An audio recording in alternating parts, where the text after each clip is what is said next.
Bom dia, doutor Tiago. É um prazer enorme ter o senhor aqui com a gente. Né? Primeiramente, a gente queria te agradecer, né, pela oportunidade de estar aqui. Né? O NAJ é um núcleo de atendimento jurídico, né, uma franquia que a gente criou, e ela tem três objetivos específicos mesmo. O primeiro objetivo é levar a comunicação a todos os nossos clientes, né, de maneira clara e objetiva. O segundo, economia processual, né, que a gente quer, tudo que a gente puder fazer através de um acordo, a gente vai levar o nosso cliente aqui a fazer um acordo. E o terceiro objetivo, que é o mais claro, é levar a justiça a todos. Né, porque nem todo mundo tem condições de pagar um bom advogado, ou tem condições de judicializar alguma coisa. Mas antes de a gente começar, eu queria que o senhor falasse um pouquinho do senhor, da carreira, como é que o senhor começou. Bom dia, eu que agradeço, né, o convite de participar aqui desse podcast. Eu acho uma iniciativa muito importante, né, principalmente com relação à comunicação às pessoas do nosso mundo jurídico aqui, né, que muitas vezes pessoas às vezes não têm conhecimento completo, né, sobre o que acontece, e passar para vocês aqui o papel da Polícia Civil, né, muito importante. Eu, particularmente, sou do Rio de Janeiro, né, eu nasci no Rio, morei na capital lá, vim para cá em Ipatinga em 2008. Quando vim em 2008, foi já passando no concurso de delegado de Polícia Civil, né, estou praticamente 12 anos de polícia aqui em Ipatinga, né. Meu primeiro local de lotação foi aqui a Regional de Ipatinga. Aí passei por cidades aqui regionadas, né, como Belo Oriente, Açucena, trabalhei um pouco em Paba também. Trabalhei aqui na Regional de Ipatinga, na Delegacia de Trânsito, Delegacia de Tráfico de Drogas. Aí passei um ano lá em Ponte Nova, fui promovido a delegado nível especial, assumi o cargo de delegado regional lá em Ponte Nova, fiquei um ano lá e voltei para Ipatinga. Aqui em Ipatinga, eu conto aqui para o pessoal que me conhece que eu me tornei patinguense, né? Rio de Janeiro, eu gosto muito, minha mãe mora lá ainda, minha irmã, meus sobrinhos, né? Mas eu quando vou para lá, eu já fico um pouquinho só, 5 dias, já quero voltar rápido, né? Então, assim, já me considero familiarizado com a cidade de Ipatinga, não tenho interesse, né? Eu acho que o futuro a Deus pertence, né? Dependendo de uma situação aí, posso ser transferido, mas eu não tenho pretensão, não.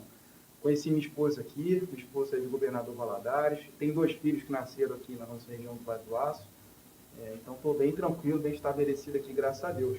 Atualmente estou como delegado regional de Ipatinga, né? Vai fazer 3 anos e meio, agora em julho, né? Está fazendo 3 anos e meio como delegado regional, e vamos ver, né? Até quando a gente permanece aí. Hoje, como delegado da Polícia Civil, abrange quantos municípios? A Delegacia Regional de Ipatinga abrange 16 municípios, né? Vai desde Antônio Dias, né, aquela circunscrição de Antônio Dias, até Açucena, NAC, vai até Braúnas e Joanésia, né? E também vai até aquela região do Iapu, Bugre e Iapu. Bugre é o limite ali também. Então são 16 municípios, dentro desses 16 municípios são 11 unidades policiais, porque tem algumas cidades que não têm unidade policial, são 11 então unidades policiais, praticamente 168 policiais civis, né, colocando aí investigador, escrivão, delegados e médico-legistas, né, e perito, e também alguns servidores que são cedidos, né, por prefeituras municipais para trabalhar na parte administrativa da delegacia, através de convênio feito pela prefeitura, e alguns estagiários também participam da delegacia. Beleza. O professor Dr. Wellington Werneck também, né? O senhor também é professor do Direito Nacional, né? Isso, eu também, né? Há 3 anos aí estou como professor lá na Faculdade de Direito aqui de Ipatinga, FADIPA.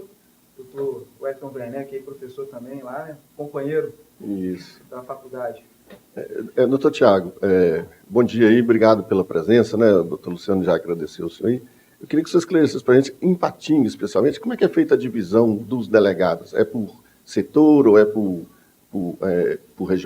região? Como é que é feito isso? Essa divisão dos delegados? Você tem um delegado só de homicídio ou é por bairro? Como é que funciona em Ipatinga especialmente? Tipo, o tráfico de drogas vai para um, homicídio para outro, nossa regional trabalham juntos? Toda, né? A circunscrição toda da regional, nós temos atualmente 17 delegados, comigo 18. Né? Então, esses delegados preenchem as unidades policiais, não é o número ideal, né? É um número pequeno ainda, precisamos de, inclusive, mais delegados, mais autoridades policiais.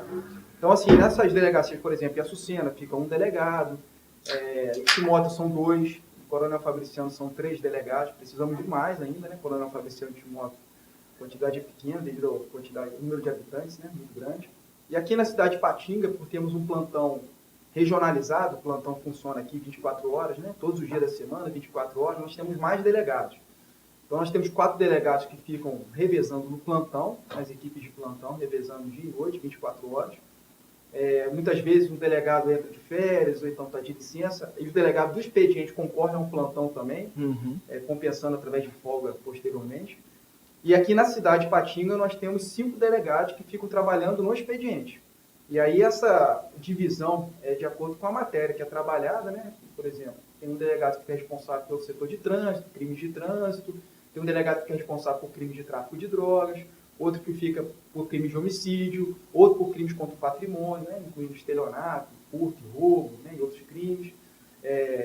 O outro fica responsável pela delegacia de mulheres, a delegada, né? A doutora Amanda. Então é dividido dessa forma, por matéria, e é mais de acordo com o perfil mesmo do delegado, né? A gente tenta identificar o perfil, aquele que é um delegado mais operacional, a gente coloca numa delegacia que depende mais de operação, como tráfico de drogas, homicídio, um delegado que lida mais com essa situação de pessoas vulneráveis, né? Aí fica mais na delegacia de mulheres. Então, assim, é mais de acordo com o perfil mesmo que a instituição, né, em todo, tenta identificar naquele delegado para poder... E isso acontece, assim, geralmente através de uma denúncia, por exemplo, uma investigação grande, né, onde a gente sabe que vai ter droga ali, vai ter uma grande quantidade de droga. Vocês se juntam para fazer uma operação, ou trabalhar inteligência com a operação? Como é que funciona, assim? De repente, exige uma investigação maior? Não, quando realmente é uma investigação... Geralmente a investigação ela começa através de uma denúncia. De uma denúncia. Né? Uma denúncia que chega ou por parte da vítima, ou às vezes às vezes é um crime que não tem vítima, por exemplo, a saúde pública e tal, não tem uma vítima pessoa, né? Então aí chega através de uma denúncia anônima, né? Então a gente depende, por isso é até bom ressaltar, a gente depende muito da ajuda da sociedade, né? Para fim de apontar para a gente, pelo menos, que esteja indícios de crime acontecendo. Né? Quando não chega através da Polícia Militar. A Polícia Militar, às vezes, prende um indivíduo em flagrante delito, traz para a delegacia, nós fazemos o auto de prisão em flagrante, né? E fazemos um inquérito policial ali e caminhamos isso e podemos até dar continuidade nas investigações para identificar os autores. Mas geralmente é através de uma denúncia que chega a instauração de um inquérito policial. E aí, um delegado, que é o responsável por aquela área, ele inicia a investigação, né? E vai verificando. Muitas vezes uma investigação que começa pequena, a gente vai vendo que é apenas a ponta do iceberg, né? E vai desencadeando ali em outras diligências policiais, aumentando o leque, aí precisa de apoio por parte da regional, né? E aí, assim, todos os policiais da regional, seja delegados, investigadores, até os médicos legistas, todos eles, quando precisa, estão prontos ali para apoiar e a gente, quando trabalham juntos, uma operação, todo mundo junto aí. A Polícia Militar também tem alguma parte de investigação ou só na parte de operação? A Polícia Militar ela tem a parte da investigação no sentido do crime militar, Sim. né? O inquérito policial militar ele é para fim de investigar um crime militar. Sim. A lei, o Código de Processo Penal Militar, ele foi alterado, acho que em 2016, 2017, se não me engano, não lembro o ano. E aí ele aumentou o leque, inclusive, né, do crime militar. Né? O crime militar agora é qualquer crime que for cometido aí em razão da função, né? Então, aí eles fazem essa investigação do crime militar. Mas a investigação de crimes comuns, né, que acontecem na cidade, faz por parte ou da Polícia Civil ou da Polícia Federal, dependendo se é um crime federal. Sim. Quanto à investigação, doutor, igual o senhor colocou aí, o efetivo da polícia hoje é 168 policiais civis. Policiais civis. Como são divididos esses policiais? Porque a gente que está nesse meio, a gente que lida na área criminal, como advogados, né, que tem esse acesso, a gente sabe do esforço herculíneo que a Polícia Civil faz para tentar desvendar todos esses crimes, né? O efetivo da polícia, quantos detetives por delegacia a gente tem hoje? Depende realmente da unidade policial, né? Como o número não é o ideal, nós não conseguimos, né, realmente dar conta de todos os crimes que acontecem. Infelizmente, precisaria de mais investimento em recursos humanos para a gente ter um número ideal de policiais para dar conta de todas as ocorrências que acontecem, né?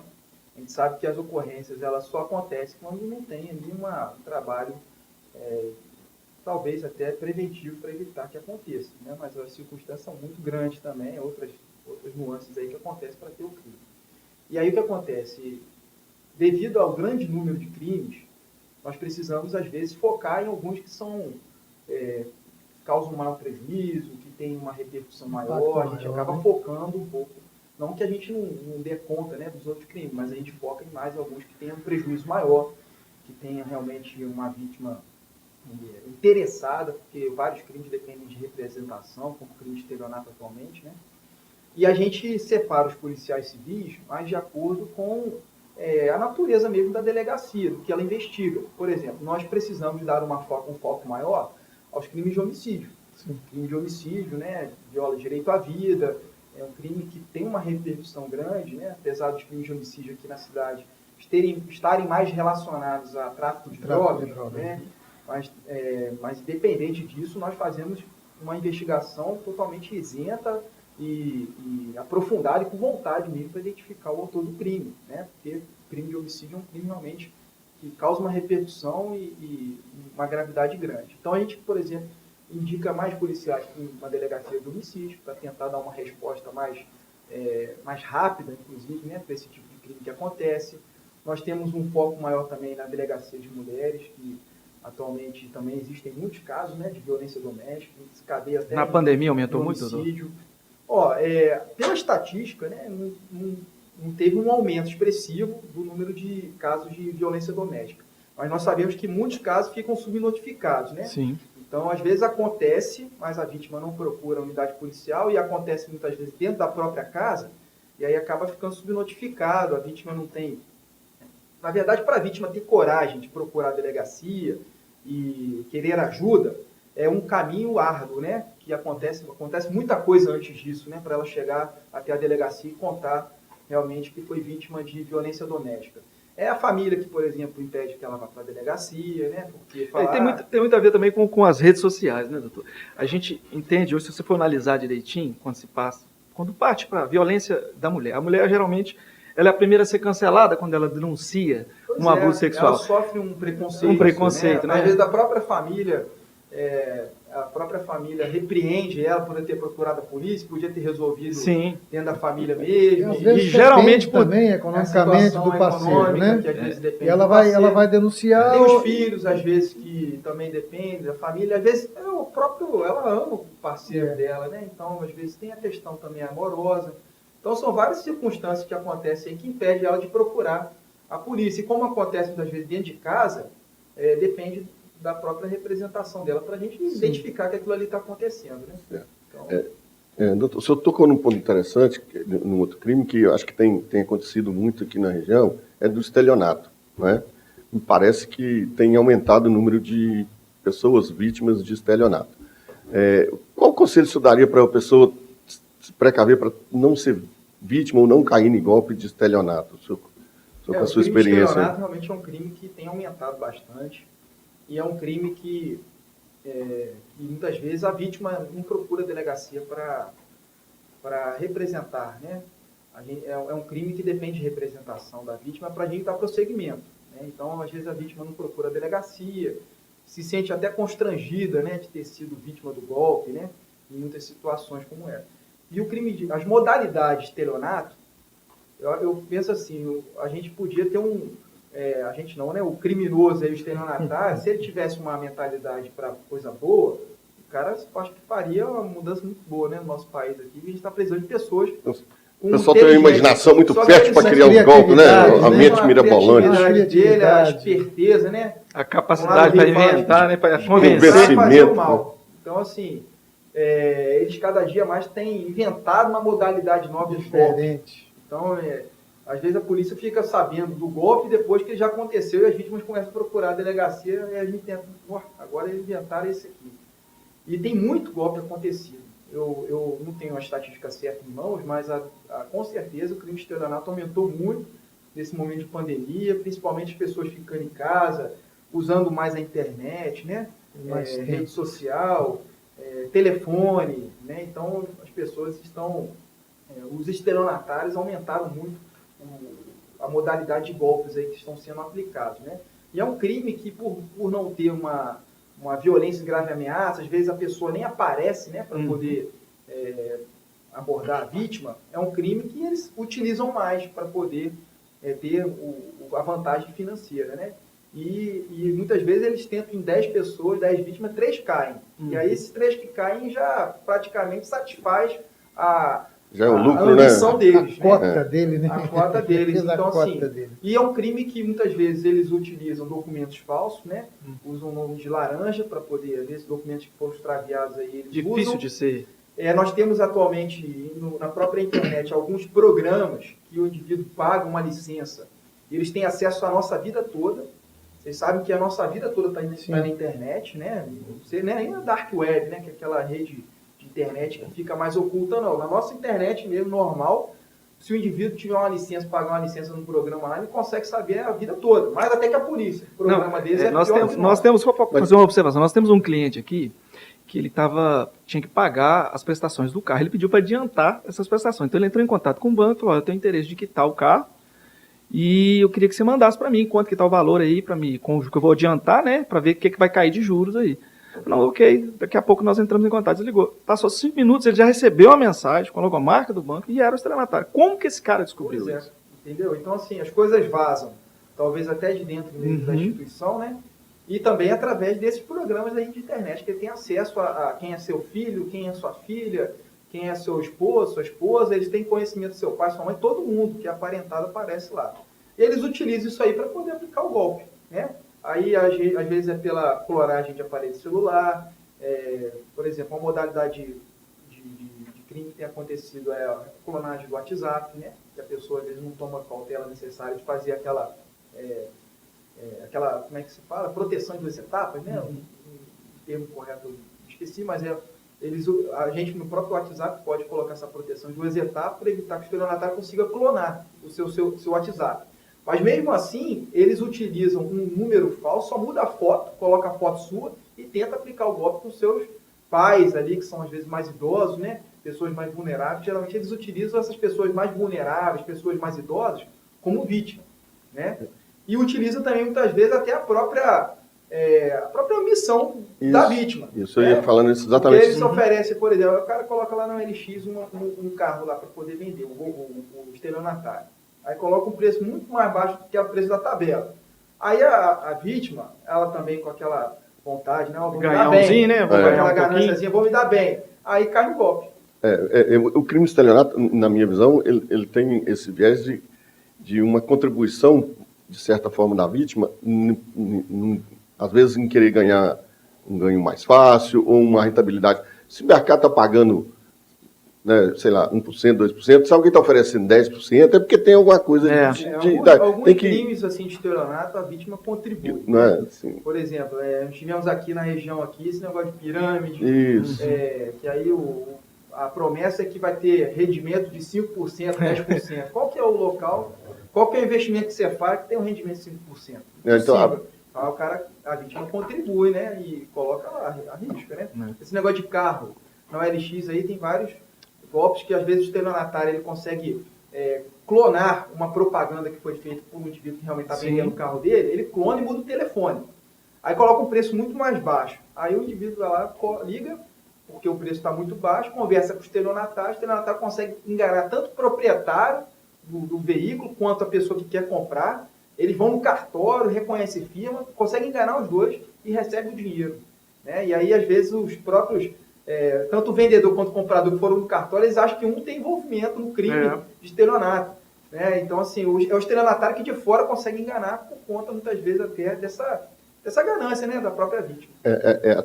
Até porque o senhor disse aí que tem pouco, né, tem poucas pessoas, né, na delegacia. O ideal era ter... Tem como fazer um trabalho preventivo para esse... Por exemplo, se a pessoa vê um anúncio lá, pode chegar lá na delegacia, lá procurar algum setor e falar: olha, tem um anúncio aqui que eu acho que desconfio que isso pode ser estelionato, alguma coisa assim, ou pelo contingente nós não chegamos nesse ponto ainda.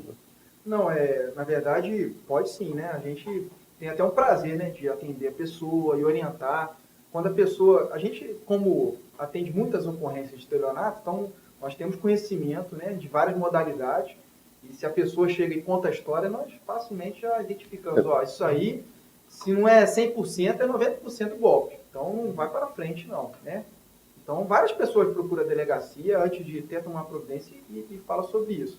Mas outras pessoas não procuram. Aí quando procuram, já porque já depositou o dinheiro na conta do estelionatário, já fez uma transferência, já pagou. Já tomou e aí prejuízo, depois né? é difícil, né? Essa recuperação do recurso, né, que foi depositado e tal. Por quê? Porque esse indivíduo, ele, como eu falei para você, ele usa documento falso. Aí ele abre uma conta no Rio de Janeiro em nome de uma pessoa que é laranja. O telefone dele está cadastrado lá no Nordeste. Ele está lá em São Paulo.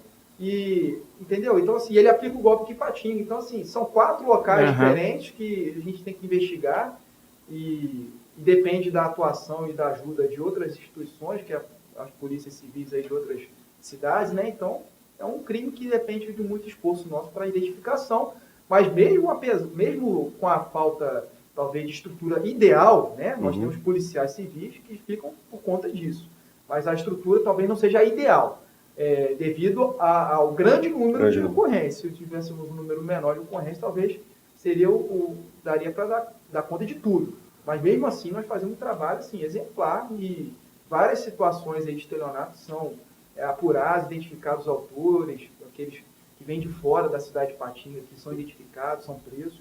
E é uma dificuldade muito grande, né, doutor? Ontem mesmo eu vi uma reportagem, uma batida da Polícia Civil, não sei se era em São Paulo ou Rio de Janeiro, só que tinha umas 70 pessoas dentro de um escritório, tinha uma estrutura completa, tinha umas 40 mulheres que tinha uma semana que estava ali. Por que você faz? Eu vendo o carro. Aí o polícia, mas que carro? Onde é que você está vendo carro aqui? Eu falei, eles me passaram, eu estou vendendo. E a identificação ficou por conta do policial ligou, anúncio OLX, golpe do OLX, que foi o título da matéria, golpe do OLX. E ele perguntou assim, o carro tipo, valia 110 mil reais, está pagando 90. Aí como é que funciona? Financiamento através da própria empresa, não sei o que. Não, eu quero pagar à vista, no dinheiro. Não, assim a gente não aceita. À vista não aceita. Ali o cara, aí que ele identificou, golpe, deram a batida e prendeu todo mundo. Pois é, eles montam uma estrutura, né? Porque É impressionante. O tanto de golpe que é aplicado, como eu falei, eles tentam em 10, conseguem em 3, já tem uma rentabilidade grande. Né? Então, assim, realmente a polícia precisa cada dia mais se modernizar, né? e evoluir na questão da inteligência. Nós temos aqui um setor de inteligência aqui na nossa instituição aqui muito bom, né? Inclusive com 3 investigadores aqui que são bem... fazem curso, né? Se especializam, tem senha de vários programas aí para fins de identificação de autores de crime. Aí. Então temos uma inteligência importante aqui, não só para crime de tráfico de droga que depende de investigação de inteligência, mas também para estelionato. O senhor falou em tráfico de drogas, vamos buscar um pouquinho para a nossa região aqui. Aqui em Patinga todo mundo sabe que é muito comentado sobre a Avenida Manaim, ali onde é um ponto que só fica usando, né?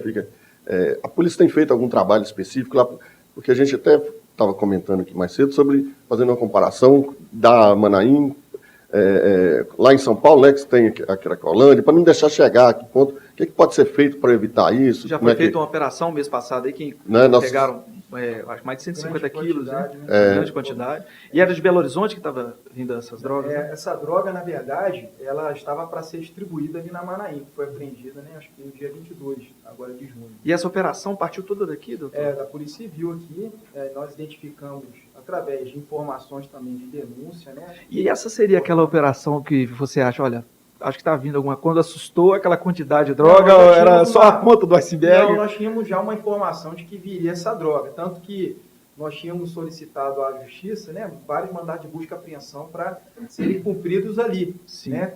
Aí, só que a gente não tinha certeza quando essa droga chegaria. E foi através das informações que chegaram para a gente, para a equipe da Delegacia de Tóxico, né, da Regional de Patinga, que a gente soube, vai chegar nesse dia. Aí nós fizemos uma campana durante a madrugada, apreendemos a droga e desencadeamos a operação logo pela manhã, né, para tentar identificar os autores lá e ver se tinha mais coisa, né, dentro da Manaim.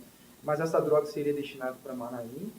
Nós temos ali uma situação que é difícil, né, acho que é uma situação que não parte só da Polícia Civil resolver, que é os usuários de droga, né, que ficam ali na Avenida Manaim. Acho que depende também da ajuda das outras instituições de segurança pública, precisa também da ajuda das prefeituras, assistência social, essas entidades realmente que atuam nessa área. E a prefeitura até fez um papel legal depois da operação lá, fez uma limpeza ali no local, fez o cadastramento, participou com a gente da operação, fez o cadastramento ali de todos os usuários de droga. Muitos ali vêm de fora, não são daqui da cidade de Patinga. Eu conversei com 3 ali, um era de Valadares, o outro era de João Molevade, eu acho que o outro era de Caratinga, daquela região de Caratinga. Então, sim, eram 3 que não eram daqui. Eu perguntei, mas o que vocês estão fazendo aqui? Não, eu já fico aqui há 3 anos e tal, minha família já não me quer mais na cidade lá e tal. Então, eles vêm de fora, muitas vezes, para ficar aqui. Então, é um trabalho que precisa ser feito em conjunto com outras instituições, né? Ali eu fico pensando, aqui, a gente deixou chegar aquele ponto, na verdade, né? Eu creio que para tentar amenizar aquela situação ali de pessoas que são realmente usuárias de droga, que precisam de ajuda para recuperação, mas que não deixam de cometer crime. Sim, né? Porque atualmente o uso ainda é droga, né? Ainda é crime. Muita gente né? pensa que não é crime. Se tivesse sido abordado no início, né? Igual. Eles estão cometendo crime ali, então eles têm que ser abordados, né? Tem que ser feito um procedimento chamado termo circunstanciado de ocorrência, para fins de encaminhar isso para a justiça, né? E eles terem uma advertência, ou então terem que fazer um curso para se recuperar, e outras medidas ali de prestação de serviço. Então precisa ter essa atenção ali para fins de abordagem, cadastrá-los, tentar identificar os familiares ali para para encaminhá-los, né, aos familiares ali, as cidades onde eles moram, né? Porque eles estão aqui na cidade de Patinga, muitos não são daqui. Tem que ter um trabalho importante ali de todas as instituições para tentar amenizar aquele problema que fica assim, uma situação, todo mundo passando ali, vendo o cara usando droga, às vezes passa com o nosso filho, né? Tem gente caminhando ali, andando de bicicleta e vendo aquela situação que não é legal, né? Nossa cidade de Patinga, uma cidade tão bonita. E as pessoas usam como se fosse uma coisa comum, já tá É aquela famosa, tá né? convivendo com aquilo. Teoria da janela quebrada. A gente vai deixando uma coisa que começa devagarzinho, né? Começa pequena, vai deixando aquilo ali aumentando, né? Sem fazer uma intervenção, sem fazer uma abordagem, vai aumentando e aí a sujeira aumenta, tem entulho, aí começa a aglomerar o número de usuários, aí vai deixando para lá. Uma coisa puxa a outra, né? Quando a gente vai tem que sempre, desde o comecinho lá, tentar evitar, né? Fazer as intervenções para evitar que isso aconteça. Doutor Tiago, uma vez numa palestra, uma colega do senhor, a doutora Irene, né, que era delegada regional, falou com isso, né, na palestra lá, eu estava sentado ao lado dela lá, e ela falou assim, ó, a polícia é vista como a genie da música lá do Chico Buarque, né? Na hora que não precisa, joga pedra, mas na hora que precisa, na hora que é a primeira a ligar, não, você tem que aplaudir, né? Então, a sociedade, às vezes... Inversão de valores muito grande. A sociedade, às vezes, não fica falando em questão de insegurança, o senhor está falando para a gente todo o trabalho que vem sendo feito. A polícia, tanto a polícia civil quanto a polícia militar, no caso especificamente do senhor e da civil, que o senhor pode reportar, ela tem um trabalho não vou dizer de marketing, mas é um trabalho de divulgação das ações, assessoria de comunicação. Como é que é feito isso? Porque hoje em dia a gente está falando, a gente só vê falar em coisa ruim. Morreu tantos, morreu isso, morreu aquilo. Você ouvia falar que a polícia bateu em outro, mas não, igual o doutor falou, você não vê ninguém postando foto do traficante matando o outro, de torturando, mas se a polícia fizer um deslize, já tem um trabalho assim para poder... Existe um trabalho específico para isso. Por quê? Na cabeça da sociedade, a gente que trabalha às vezes na área, a gente sabe o trabalho que a polícia faz, sabe a dificuldade que tem e sabe também o sucesso que tem das operações. A gente está diretamente ligado a isso. Agora, é tanto bombardeio de notícia ruim, de notícia falsa, muitos fake news também, prejudica tudo, prejudica a imagem da polícia, né? Aí vem a história da Geni, né? Quando pode, joga pedra, mas quando precisa, é primeiro ligar para ela. Né? A polícia civil, ela sempre foi muito, assim, ficava meio afastada, né? Por conta de ser aquela polícia meio... inteligente. De investigação e tal, então tinha que ficar... Muita gente se ventilou até a extinção, né, doutor, da polícia civil. Ficar muito exposto e tal. Então, assim, mas eu creio que de alguns anos para cá tem melhorado muito o nosso marketing, né? Nós temos uma assessoria de comunicação que ela fica aqui no departamento da Polícia Civil de Patinga. Essa assessoria de comunicação é chefiada lá em Belo Horizonte, mas temos um setor aqui no departamento de Patinga. Nós temos aqui várias instruções, orientações para fim de garantir a imagem do delegado, por exemplo, quando for dar uma entrevista, né? Garantir imagem, por exemplo, até quando for fazer uma operação policial, mostrar o marketing da polícia. Mas nós temos uma legislação também que, como você fala, a inversão de valores também, né? Muito grande. Que a gente, por exemplo, tem que justificar devidamente quando for prender um indivíduo, mostrar ele a imagem dele, por exemplo, né? Para garantir o direito à privacidade dele. Então, o policial fica, às vezes, até receoso, né? De fazer uma entrevista, de dar uma reportagem, apresentar um preso, porque pode ser responsabilizado depois por abuso de autoridade, né? Isso eu acredito, né? Uma inversão de valores muito grande, né? Já que, muitas vezes, a exposição até da imagem, né? Não de maneira abusiva, mas a exposição de imagem do preso justifica para pessoas que foram vítimas, né? Do crime que ele cometeu, possam, às vezes, outras pessoas identificarem, né? A pessoa nem fez uma ocorrência, ou então ela fez a ocorrência, mas aí a gente tem que encaixar ela, né, no autor, então precisa muitas vezes dessa exposição do preso. Mas aí nós temos essa dificuldade também. Mas eu creio que a imagem da Polícia Civil tem melhorado muito, por parte até, muitas vezes, da nossa ação, né? A gente vai, por exemplo, em escolas, né, faz palestra em escola, temos participado mais, assim, dessas entrevistas, dessas intervenções da sociedade, de modo a melhorar a nossa imagem, seja talvez mostrar mais o nosso serviço, que a gente já faz muito tempo, mas não era divulgado, né, como é divulgado agora. Mas a gente tem essa preocupação, principalmente com a questão preventiva. Eu acho que o fato de mostrar que está desencadeando uma operação, de mostrar o trabalho da Polícia Civil, de ir nas escolas, né, fazer palestra, é importante para fim de prevenção, né, evitar que às vezes jovens, crianças desencadeiem, né, para esse lado aí da criminalidade e às vezes até fiquem incentivados, né, para se tornarem policiais aí, do lado do bem, né? É isso que a gente foca. Eu de vez em quando tenho dado palestras aí em escolas, né, outros delegados também, até policiais têm feito isso também, investigadores, para fins de tentar ganhar esse jovem, né, que a gente precisa trazer para o nosso lado. É uma coisa que acontece todo dia, a imprensa, né, ela já tem muita responsabilidade nesse aspecto, né?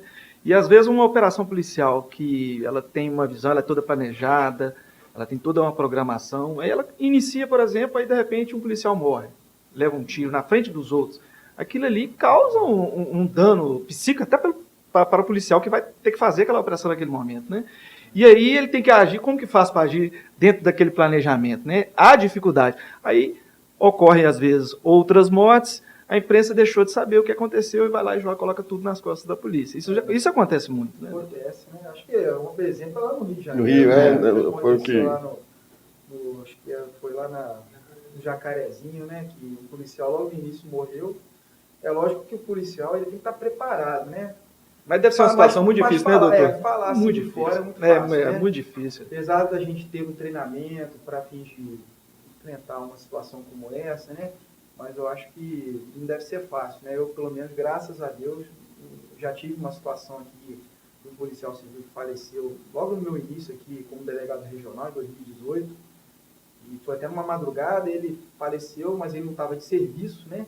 A gente até desencadeou uma operação logo pela madrugada, conseguiu prender ali 5 pessoas que cometeram homicídio desse policial. Simpatinho. Estudou comigo. Estudou comigo, formou comigo. Prendeu aqueles indivíduos, recuperou a arma que foi roubada dele, ele estava com a pistola, roubaram a pistola dele. E a gente conseguiu prender o indivíduo que estava com a pistola, recuperando tudo, e outras pessoas também foram presas, estavam juntos ali. Mas para a gente, apesar de ter essa preparação, né, através da própria instituição, garante para a gente alguns cursos, né, para a gente fazer, é lógico que é uma situação muito difícil, né?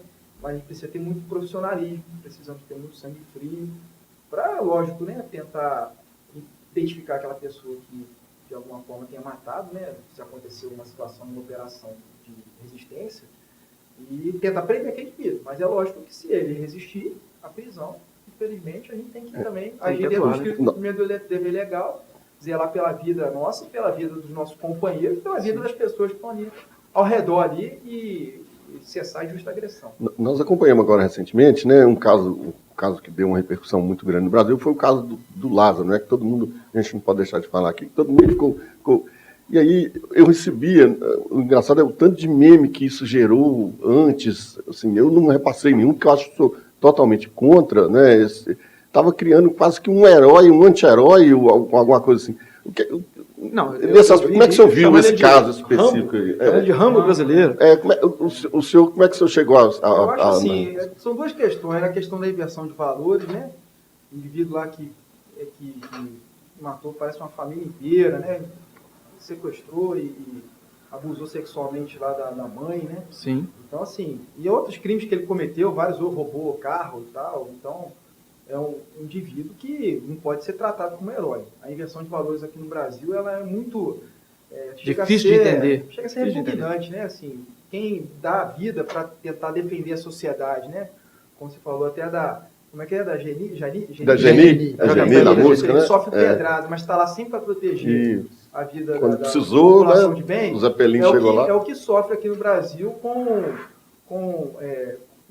falar mal, com situações aí negativas, né? Tentando sempre manchar a imagem da polícia. Então essa inversão de valores aqui no Brasil, ela é repugnante.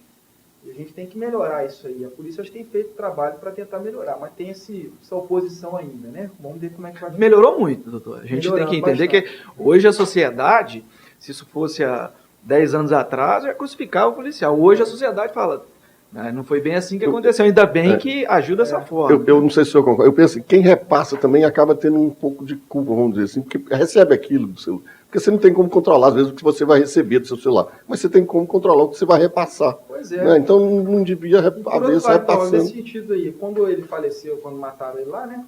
Mataram não, né? Tiveram que ceifar lá por conta dele ter reagido. Aí, vários memes dele todo até ressuscitado, né? Até ressuscitado lá já. Aí, várias coisas assim, você vê que é a banalização da vida. Isso. Como se aquilo fosse uma coisa, né, de poder divulgar. No ano passado, por exemplo, foram quase 50 mil homicídios no Brasil, né? No ano retrasado, 60, foi aumentando. Cada ano morrem 60 mil pessoas vítimas de violência aqui no Brasil. Então, assim, o brasileiro está banalizando o direito à vida. Aí você vê um exemplo grande, esse do Lázaro, né? O cara lá ficou todo fuzilado, o pessoal faz meme do cara morto, né? Divulga aquilo ali como se fosse engraçado. É a banalização do direito à vida, e eu acho que a gente precisa mudar essa inversão de valores como sociedade. Para melhorar, evoluir socialmente, precisa ter um respeito maior à vida das pessoas e respeitar mais o policial também, que doa a sua própria vida, né? Muitas vezes, em prol da sociedade, né? A gente fala, tá deixando a família em casa e tal, mas é a verdade, realidade, né? A gente vai para uma operação à noite de madrugada, a gente acorda às 3 horas da manhã para desencadear uma operação, por exemplo, que a gente fez agora na Manaíra. Reunimos quase 100 policiais, vieram pessoas de outras regionais para participar junto conosco, 100 policiais reunidos. A operação como essa não é uma operação fácil de fazer. Uhum. Eu, junto com a equipe de toques, que eu fiquei desde 10 horas da noite em Campana para poder prender esses caras que estavam carregando 115 quilos de maconha dentro do carro, ou seja, 100 quilos de maconha, 15 quilos de maconha, quanto isso pode ser multiplicado e pode acabar com a vida dos outros, né? Acabar com a vida de jovens. Então a gente sai, eu fiquei a madrugada toda, praticamente não dormi, né, a madrugada, fui dormir no outro dia às 7 horas da noite, né? Dormi até cedo porque não estava aguentando. Então, assim, a gente doa a nossa vida realmente para alcançar esse objetivo, né, de retirar droga de circulação, de prender indivíduo que comete homicídio, assalto, né? Então, e isso poucas vezes é demonstrado, né? Poucas vezes. Recentemente, em Patinga, teve um caso de grande repercussão, que foi o caso da enfermeira, né? Foi até em Santana do Paraíso, mas como é da regional, né? E a polícia deu uma resposta rápida para a sociedade aí. Então, nesse caso, por exemplo, a equipe da Delegacia de Santana do Paraíso, eles ficaram assim, virando à noite para poder prender o indivíduo em flagrante ainda, né? E, na verdade, nem foi flagrante, foi um mandado de prisão que foi pedido pelo doutor Alexandre, né, delegado lá de Santana do Paraíso, representou na justiça também, ficou a madrugada fazendo o pedido de mandado de prisão. Então, ele ficou, assim, durante a madrugada, empenhado nisso, sabendo dessa situação, da repercussão da família dessa moça, né, que veio a falecer. Então, tinha que dar uma resposta. Então, a Polícia Civil, ela não fica de braços cruzados diante de uma situação como essa. Mas a gente precisa de mais reconhecimento por parte da sociedade, não para ego, né? Não é por conta disso, mas é para a gente criar junto às pessoas, aos jovens, né, essa preocupação com o lado social, né, preocupação que o lado certo é o lado da polícia, não é o lado do cara que está aí como cometendo crime, traficando, vendendo droga, acabando com a vida de jovens aí, famílias, e que de vez em quando se dá uma de vítima aí, sai como vítima. A gente estava conversando sobre isso, a necessidade dessa comunicação. Porque existem, a opinião de lá, existe uma opinião, você teve, naquele caso do Rio de Janeiro, teve um apresentador de televisão que falou, e os policiais, os bandidos são ruins de mira, né? Porque só morreu um policial. Pois é, então quer dizer, ali alcança, qual o número de pessoas que alcança aquilo ali? Hoje, grande parte da sociedade está ficando revoltado com esse tipo de coisa. Mas eu acho que tem que continuar tendo esse trabalho, para entender que o policial que está ali, ele está ali para proteger, foi uma denúncia que foi feita. E às vezes isso não acontece, às vezes é só bombardeio. E não é esse reconhecimento para esse trabalho. Então a gente tem que trabalhar isso também, entendeu? A comunicação. Eu deixo claro aqui, a polícia, ela nunca foi nossa vontade vir matar alguém, nunca. A gente, quando age, a gente age realmente assim, procurando prender o indivíduo quando tem um mandado de prisão ou está numa situação de prisão em flagrante. Aqui em Patinga, por exemplo, o parte da Polícia Civil, eu creio que deve ter mais de 5, 6 anos que não acontece uma situação, até mais, pelo menos agora, enquanto eu sou regional, uma situação de intervenção da Polícia Civil que tenha matado alguém. Não tem. Até nessa situação em que mataram o policial civil, nós fomos lá e prendemos o indivíduo, que a gente age dentro da legalidade, a gente quer prender realmente para a justiça fazer o papel dela, né? Responder, né? Né? Então, assim, nunca foi nossa intenção de... Agora, é lógico, se o indivíduo, ele enfrenta a polícia, igual esse Lázaro fez lá, durante 20 dias, o cara que quer ficar 20 dias no meio do mato, né? Sem se entregar para a polícia, o cara só quer realmente enfrentar e resistir à prisão. Né? Então, às vezes, tem que fazer, porque se não fizer, um policial, um pai de família, que está doando ali sua vida ali que vai falecer. Então, a gente tem que agir com rigor. Um desfecho previsível, né, doutor? Nessa situação que ele se colocou, 20 dias, é previsível, né? Porque anteriormente ele tinha trocado tiro com os policiais, correu de novo, voltou, deu mais tiro. Era previsível uma situação daquela. Se ele quisesse realmente se entregar, isso, ele tinha se entregado. Ele teve várias oportunidades de se entregar, ele parece que teve até ajuda, né, de outras pessoas lá, porque ele estava com dinheiro, né, 4 mil e poucos reais no bolso e tal. Então não sei muito bem dos detalhes, né, do que aconteceu lá, mas ele podia ter se entregado. Então o cara fica 20 dias no mato, escondido, não é isso? Cometendo vários crimes, ele continuou cometendo, invadindo casa dos outros, colocando pessoas de refém. E a polícia, não adiante numa situação como essa, já tem que agir com vontade. Né? A gente, quando vai cumprir um serviço, a gente cumpre com vontade. É o que eu penso sempre para os policiais. Né? Os policiais têm esse conhecimento. Como treinados são, né, dentro da Polícia Civil, então eles já agem com vontade. Mas com vontade dentro do que manda a lei. Né? Ou seja, concentrados, com atenção e prontos para uma situação em que tiver que defender a própria vida ou defender a vida de terceiro, tem que agir. Então é isso aí que tem que ser feito. Agora, se o indivíduo quer contribuir, ele tem que se entregar, né? Ainda mais se uma situação como essa, esse lado, que está numa situação de prisão. Doutor Tiago, o senhor falou aí sobre a questão da orientação dos policiais. A gente sabe que da mesma forma que tem bons advogados, tem maus advogados, tem bons médicos, tem maus médicos, pode ocorrer de ter algum outro policial com um desvio, né, ou um excesso. Nesse caso, se alguém quiser procurar, existe uma corregedoria, né? Isso existe. Se alguém tiver algum problema, quiser manifestar alguma coisa, a polícia tem esse canal também, não é isso? A Polícia Civil, ela tem um núcleo, né, corregional, é um núcleo correcional, né? É um núcleo aqui na polícia, no 12º departamento ali, no bairro Iguaçu, né? Ali tem um departamento, é a chefia da delegacia regional, né? Ali tem um núcleo correcional, fica um delegado ali responsável, adido à corregedoria, responsável por procedimentos correcionais. Então, qualquer situação em que for identificada, né, um abuso de autoridade, uma infração administrativa por parte do policial, ali no núcleo correcional a pessoa vai ser recebida, vai poder fazer sua denúncia e temos ali a instauração de sindicâncias administrativas, né, procedimentos administrativos para punir o policial, se precisar. Ótimo. Doutor Tiago, o senhor falou aí mais antes um pouco aí, com essa pandemia aí tem aumentado muito o número de casos de estelionato.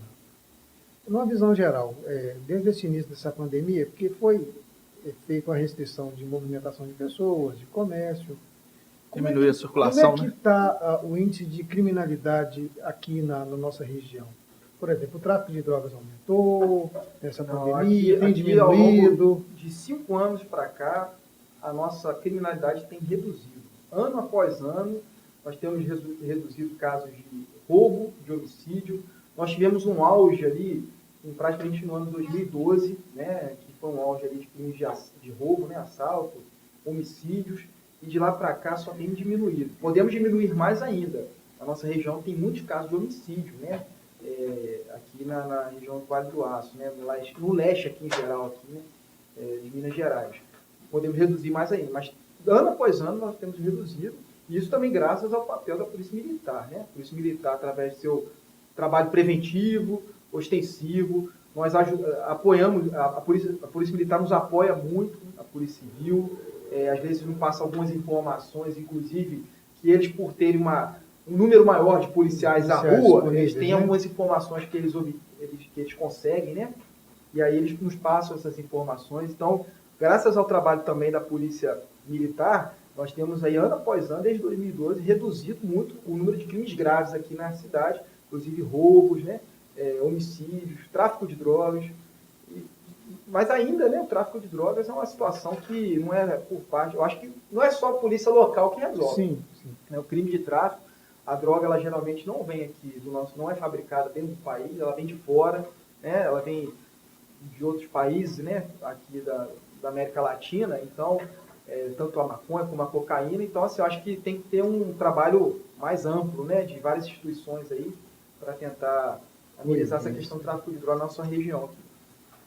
Doutor Tiago, falando um pouquinho aqui da questão da acadêmica, né, o senhor também é professor, nós tivemos recentemente aí a prova da ordem, né, que teve muita reclamação sobre a dificuldade, né? O senhor chegou a ver alguma reclamação? O que o senhor... Eu ouvi reclamação com relação à redação, né, da prova, que estava meio confusa, né? Algumas questões aí que o pessoal entrou com recurso para anulação, né, porque estava mal redigida, e parece que essa última prova teve até mais dificuldade, né, mais situações como essa do que a última, né? A prova do OAB, a gente fala, né, para os nossos alunos lá na faculdade lá, que eles precisam cada dia se empenhar mais, estudar mais, porque a não dificuldade, tá sendo uma prova fácil, não. A dificuldade só o senhor que já fez concurso, vejo que essa prova está caminhando para nível de concurso, daí para... eu acho que tem concurso público que está mais fácil do que essa prova do OAB. Com certeza. Porque a prova do OAB não tem classificação, né? Tipo assim, classificação no quantidade de vagas, né? Para Para poder você entrar dentro daquele número de vagas que eu vou ocupar o concurso. Mas a prova mesmo em si, ela tem sido mais difícil até que no concurso público aí. Então a gente fala, né? Tem que estudar, tem que se empenhar. Os nossos alunos lá, de vez em quando, têm se empenhado. E tem que buscar isso aí, melhorar cada vez mais aí para... Pois para finalizar, né, porque a gente tem um tempo determinado aqui, doutor, tem muitos alunos, doutor Hélio, que sonham em ser delegado. Imaginam, mas sabem também a dificuldade que tem. Então, eu queria que você deixasse um pouquinho os meios que o senhor fez para poder chegar. Eu realizei um sonho na minha vida que foi ser delegado. E qual a idade que Quando eu estava assim, mais ou menos com... Lá eu morava lá no Rio, morava em Olaria. Não sei se vocês conhecem. É subúrbio do Rio de Janeiro. Sim. É perto daquele complexo do Alemão. Né? Eu morava no complexo, mas morava no bairro lá que tinha um complexo do Alemão. Então, vários amigos meus, eles se tornaram até, foram pro lado errado, né? Mas vários se tornaram policiais. Porque a gente, quando convivia muito, passava muito polícia na porta lá, né? Viaturas e tal, subindo lá o morro e tal. Então a gente ou queria ser polícia lá na minha cidade, lá no meu bairro, né? Ou alguns foram pro lado errado, inclusive, né? Mas a maioria dos meus amigos do Rio de Janeiro viraram policiais. Tem delegado lá no Rio, tem investigador lá no Rio, tem uns amigos que vieram aqui para Minas, tem um delegado aqui também de Minas, aqui, amigo lá na época. Então, eu sempre tive vontade de ser policial. Só que quando chegou ali mais ou menos no ensino médio, eu pensei assim, o que eu quero ser dentro da polícia? Tipo assim, né? qual que é o cargo, assim, né, de chefia lá na polícia para poder me tornar. Aí eu queria ser delegado da Polícia Federal. A minha primeira intenção era essa, isso no ensino médio. E aí eu foquei, então eu vou fazer o curso de Direito para me tornar delegado da Polícia Federal. Eu ficava vendo aquele negócio de USA Marshal, né? Aquele filme lá que os caras vai com o distintivo, aí eu quero ser delegado da Polícia Federal. Aí comecei a focar nessa questão, fiz um concurso, fiz o vestibular, né, para a Universidade Federal do Rio de Janeiro, aí passei na Universidade Federal do Rio de Janeiro. Antes de estudar na Federal, você estudava em escola pública? Eu estudei no Colégio Pedro II, que é Colégio Público Federal, Sim. né?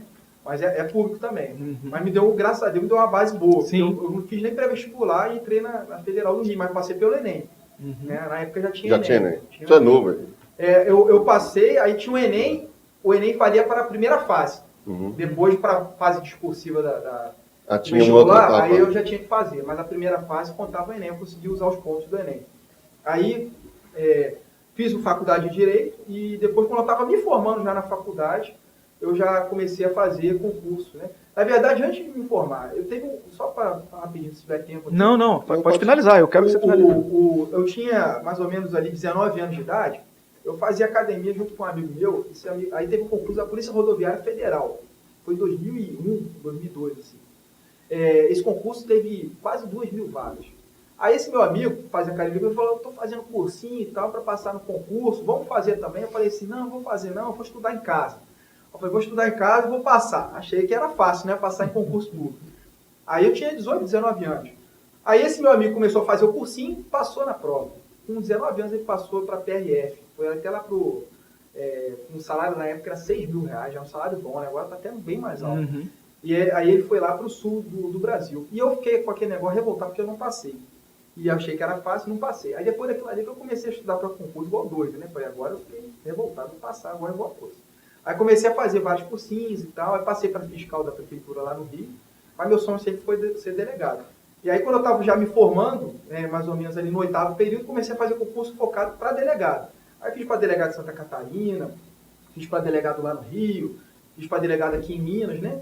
Aí em Santa Catarina eu cheguei até a fase oral, aí fiquei reprovado na oral, e aqui em Minas, aí paralelamente eu consegui passar. Aqui aí cheguei, graças a Deus, aqui deu tudo certo, né? Então eu vejo até que foi a mão de Deus mesmo, assim, para me orientar para cá, né? Porque aqui deu tudo certo. Desde aquela primeira fase que a gente faz o concurso e a gente fica em dúvida em determinadas questões, né? A gente fala assim, ó, essa questão aqui eu estou em dúvida entre A, B e a C. Aqui em Minas eu acertei, eu coloquei tudo que eu tinha dúvida, eu falei assim, eu coloquei e marquei a certa. Geralmente eu sempre batia na trave, porque quando eu tinha dúvida, eu colocava na errada. As coisas quando tem que acontecer, parece que não é escrito, né? Aí passei aqui, graças a Deus, em tudo, e me tornei delegado de Polícia Civil, me sinto, graças a Deus, realizado. É a profissão que me deu condições, né, de ter uma família, de ter né, tudo que eu tenho, então eu devo muito à Polícia Civil. Só encerrando, o senhor, né, que está trabalhando lá também, lá na faculdade, eu pergunto para os alunos lá, é interessante o seguinte, de 100 alunos, pergunto assim, qual o objetivo, né, de seus aqui? Mais de 90% quer prestar concurso, né? E aí eu digo o seguinte, mas vocês têm vocação para ser funcionário público? Porque a visão que o pessoal ainda tem de funcionário público no Brasil, infelizmente, é de ter estabilidade, trabalhar pouco e ganhar muito. E, na realidade, a gente sabe que não é... Trabalha muito. A gente sabe que... Porque senão você vai ser um mau funcionário público, né? Não vai, e aí vai criar uma série de problemas, né? A estabilidade está para... então... A reforma administrativa que está para mas ainda... Muita coisa vai mudar, né? Algumas coisas precisam mudar mesmo, né? Tem muita gente... Estou vendo a pessoa falando aí, estou vendo muita campanha contra a estabilidade, porque... falando que se tirar a estabilidade, o funcionário pode trabalhar sobre determinada pressão, sobre influência, com medo de ter uma... Alguns cargos eu acho que depende, né, já de uma... ter uma estabilidade, né? Isso. Mas eu acho o seguinte, pela questão da estabilidade, eu acho que também a gente poderia ter mais critérios, assim, objetivos para avaliar o servidor público. Nós não temos, assim, pela lei, são critérios às vezes muito subjetivos, né, para poder avaliar, dar uma nota para o servidor público, às vezes depende do próprio chefe, né? Aí, às vezes, o chefe não gosta do cara e dá uma nota mais baixa para ele e tal. Graças a Deus aqui, gente, eu tenho um chefe muito bom, que é o Dr. Gilberto, que é o chefe de departamento aqui, é um excelente, né, chefe. E eu também estou como chefe ali. Então, assim, tenta sempre buscar justiça, né, ser justo ali na nossa avaliação. Mas temos essa questão de critérios aí muito subjetivos para tentar avaliar o servidor público. Mas quando vocês falam servidor público, hoje em dia, ele trabalha por 3. Eu, pelo menos, assim, eu faço o papel ali de 3 delegados. Eu trabalho, não tenho horário para chegar em casa, chego às vezes fora do horário, 8 horas da noite. Então, assim, a gente trabalha muito. E o cara, para ser servidor público hoje em dia, tem que estar preparado para isso. Eu também concordo que eu falo que você tem que ter vocação para ser servidor. Não adianta só querer trabalhar por causa de estabilidade, por causa de dinheiro, que não vai ser. Tem que saber que vai atender ao público. Né? Isso. Servidor público é para servir o público. Trabalhar para Às vezes o cara quer ser servidor para se servir, né? Para poder ter um salário melhor e tal. Então, assim, a gente tem que focar em atender o público e fazer o melhor para a sociedade. Como esse podcast vai ao ar para a população de Ipatinga, né? Gostaria que o senhor falasse para a população o que a população de Ipatinga ou do Vale d'Água pode fazer para melhorar a segurança pública, a população de Ipatinga. Qual que é a contribuição que nós podemos dar aí para melhorar isso? Então, eu acho que a questão da segurança pública, ela é dever, né? Por parte das polícias e tal, mas ela pode ser, pode haver uma contribuição de todo mundo, né?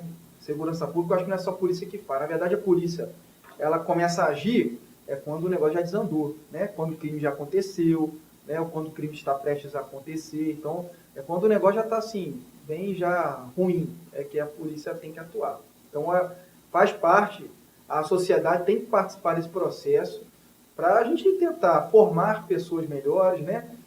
Termos famílias mais estruturadas, né? Acho que a família, ela também tem um peso muito grande na formação do indivíduo, né? E para ele ser uma pessoa de bem. Às vezes uma família estruturada, que o pai está envolvido com drogas, né? Seja droga lícita, né? Como álcool, tabaco, como droguinista. Às vezes é violência doméstica dentro de casa, que a criança cresce vendo aquilo ali. Então são várias situações que desencadeiam, né? Um indivíduo que venha cometer crime. Então a gente precisa da participação da sociedade de maneira preventiva, das instituições aí que lidam, né, com a criança e com o adolescente. Problemas de segurança pública, geralmente, também pode ter uma contribuição por parte da prefeitura, seja através de iluminação, através de assistência social. A gente precisa também desse apoio. Então, não é só a polícia que resolve a questão de segurança pública. E precisamos da sociedade também para atingir, fazer uma denúncia. Comunicar, né? A denúncia, ela é importantíssima. Então, além do 190, tem um outro número que... Tem. Hoje em dia, nós temos várias ferramentas para fazer a denúncia anônima, inclusive, né? A pessoa, ela não precisa nem falar, se identificar. Na verdade, se ela fosse identificar, o atendente, ela até desliga o telefone, não quer ouvir quem ela é. Uhum. A denúncia anônima é justamente para isso. E aí a gente, diante de uma denúncia anônima, faz um procedimento preliminar, identificar a veracidade daquela denúncia e instaura um inquérito policial. Então a denúncia anônima pode ser feita através do Disque 181, né? 181 é a denúncia anônima aqui de Minas Gerais. Pode ser através do Disque 100, que é uma denúncia que é feita para fins de pessoas vulneráveis, criança, idoso, adolescente que é vítima de crime. As pessoas podem denunciar através do Disque 100.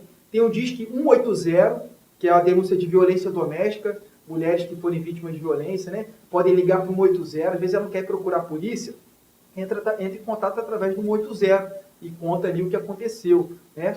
Aqui em Ipatinga nós temos um instrumento para vítima de violência doméstica chamada Frida, né? Esse instrumento, ele é utilizado para a pessoa, através do próprio WhatsApp, a pessoa faz a denúncia, ou então pede socorro, a própria mulher pode pedir socorro, né? E ela coloca ali no telefone, no WhatsApp dela ali, grava esse número de telefone, que é o telefone aqui da Delegacia de Mulheres de Ipatinga, e entra em contato ali, pede socorro, e a gente orienta dessa forma. Então, precisamos da contribuição da sociedade também com denúncias, né? Às vezes a pessoa precisa ser testemunha, então é uma dificuldade muito grande a pessoa ser testemunha.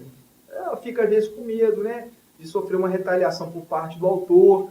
Mas se a gente não tiver uma denúncia, né, os senhores aí como advogados, sabem muito bem, o processo criminal vai para frente, sem uma materialidade através também de prova testemunhal, né, não só através de laudo pericial. Então, às vezes precisa também da contribuição da sociedade como testemunha, contar que o fato aconteceu de fato, quem é o autor, né?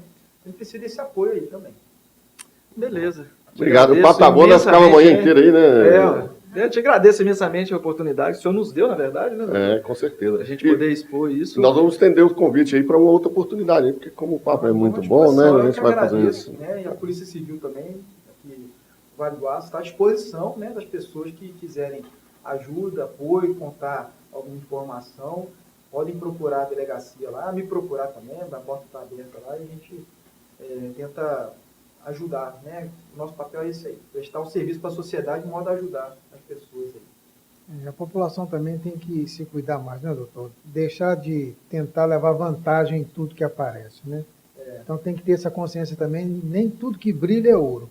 Chegou muito fácil, investiga, usa as próprias ferramentas que trouxeram a informação para ele usa de volta. Investiga se aquele site existe, se existe Tomar mais cuidado. né, se existe algum processo em andamento contra aquela empresa, aquele CNPJ. Meu pai falava Isso assim, é fácil de verificar. ninguém dá nada de graça. Exato, E eu levo isso exato. para minha mente. Coisa que é muito fácil assim, ninguém dá nada de graça. Alguma coisa tem por trás. Né? Tá certo. Isso aí, meu velho. Finalizou.